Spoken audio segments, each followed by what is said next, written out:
안녕하세요. 언제나 열정적인 하필수학입니다. 이번엔 철산중학교 24년도 1학기 중간고사 문제를 분석해 보도록 하겠습니다. 자, 이번 철산중학교 3학년은 객관식으로만 22문제가 출제가 되었죠. 철산중학교는 매년 서술형이 출제가 되지 않기 때문에 문항수는 다소 차이가 있지만 객관식으로만 출제가 된 공통점이 있었던 것 같아요. 작년과 난이도를 비교해 보게 되면은 작년은 중간 난이도가 5문제가 출제가 되었는데 반해서 이번에는 상레벨 문제가 2문제, 중간 레벨의 문제가 8문제가 출제가 되어서 총 10문제의 중상 레벨의 문제가 출제가 되었죠. 한 절반 정도의 중상 문제가 출제가 되었는데 작년보다는 체감적인 난이도가 좀 높아진 것 같습니다. 작년에 문제가 워낙 쉬웠었기 때문에 단원별로 어떻게 문제가 출제가 되었는지를 보게 되면 제곱근과 실수 그 계산에서 13문제가 출제가 되었고요. 그리고 곱셈 공식과 인수분해에서 총 9문제가 출제가 되었죠. 단원별로 문제가 좀 골고루 출제가 되었는데 그래도 제곱근 쪽에 조금 더 무게가 실린 감이 없지 않아 있습니다.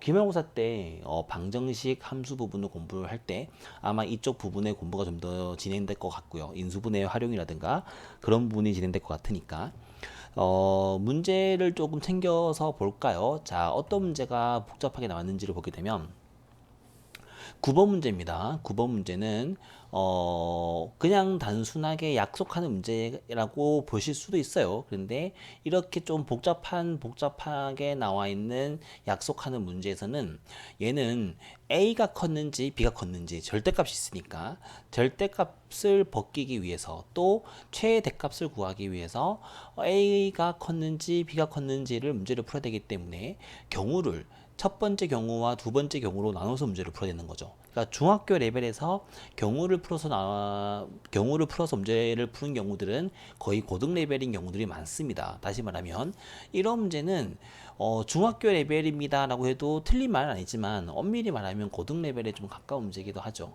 그러니까 철산중학교에서 문자와식에서 단순하게만 나오진 않고 혹은 이게 이때 말한 AB가 제곱근에 대한 문제였기 때문에 실수에서 누가 더 큰지 대소 관계를 물어보는 문제인데 그거를 좀 더 세련되게 좀 심한 문제로 나왔던 그러니까 개인적으로는 상당히 문제가 어렵다라는 표현보다는 문제가 되게 세련된 심한 문제였다고 보실 수가 있을 것 같아요.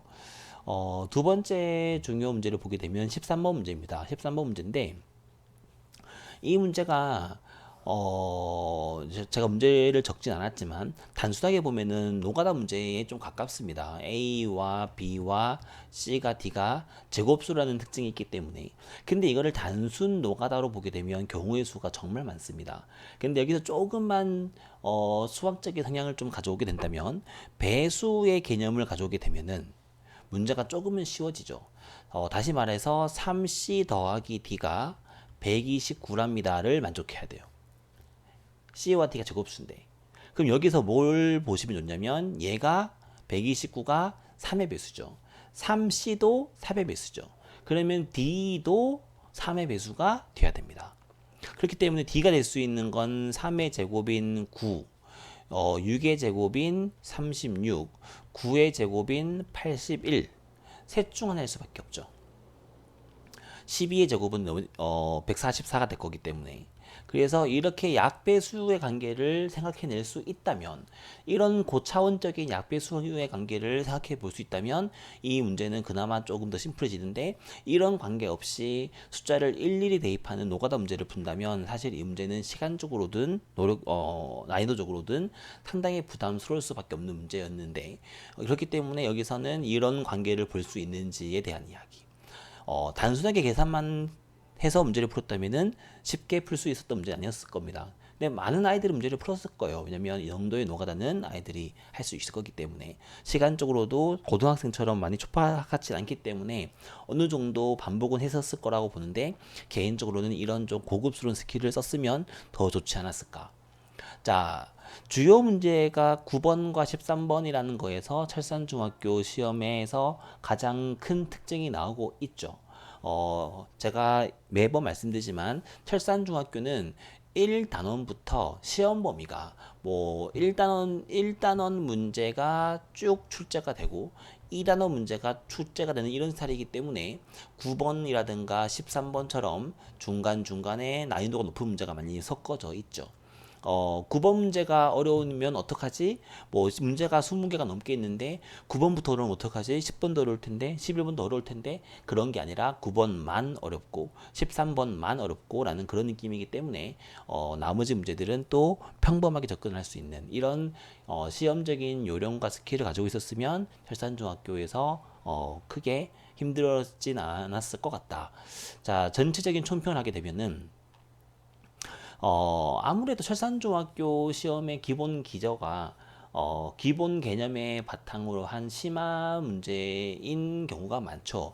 중간 레벨의 문제라고 하더라도 단순한 중간 레벨은 사실 아니고요. 그렇기 때문에 기본 개념에 대한 문제, 계산력, 그리고 아까 또 말씀드리지만 철산중학교는 계산력이 은근히 복잡한 게 많아요. 단순한 계산이 아니기 때문에.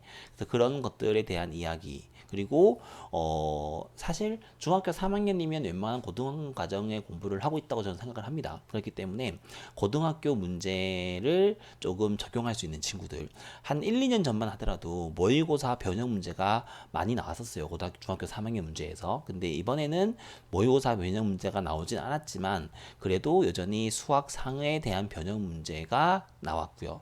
그리고 중2 때 배웠던 방정식 혹은 뭐 부등식 혹은 어떤 도형 그런 것들에 대한 이야기도 길게 하고 있는 그런 문제들. 자, 정리해서 말하면 철산중학교 3학년이 뭐 100점이었습니다. 90점이었습니다에 만족할 수 있겠지만 그거보다 더 높은 것들을 바라보는 아이들이 많기 때문에 고난도 문제와 모의고사 문제, 즉 고등학교 1학년 3월 모의고사 같은 경우는 중등 과정이 내부 나온 경우들이 많죠. 이 과정을 많이 반복을 해서 아이들한테 조금 높은 레벨의 공부를 시키면 좋지 않을까 생각을 하고 있고요. 저희 하피수학에서도 고등학교 과정에 좀 더 포커스를 두고 있는 게 사실입니다. 지금 수학상 개정 교재로 말하면은 공통수학 1, 공통수학 2 그 과정에 대해서 공부를 진행을 하고 있는 중이기 때문에 어머님들께서도 고등학교 가서도 자존감 있는 아이를 키우기 위해서는 지금부터 어떤 공부를 해야 되는지 한번 더 고민 한번 해보시고 저희랑 같이 입시 컨설팅까지도 저희가 이제 조만간 고등학교 입시에 대한 컨설팅 준비를 하고 있기 때문에 그런 것들에 대한 혜택을 받아보시길 바라겠습니다.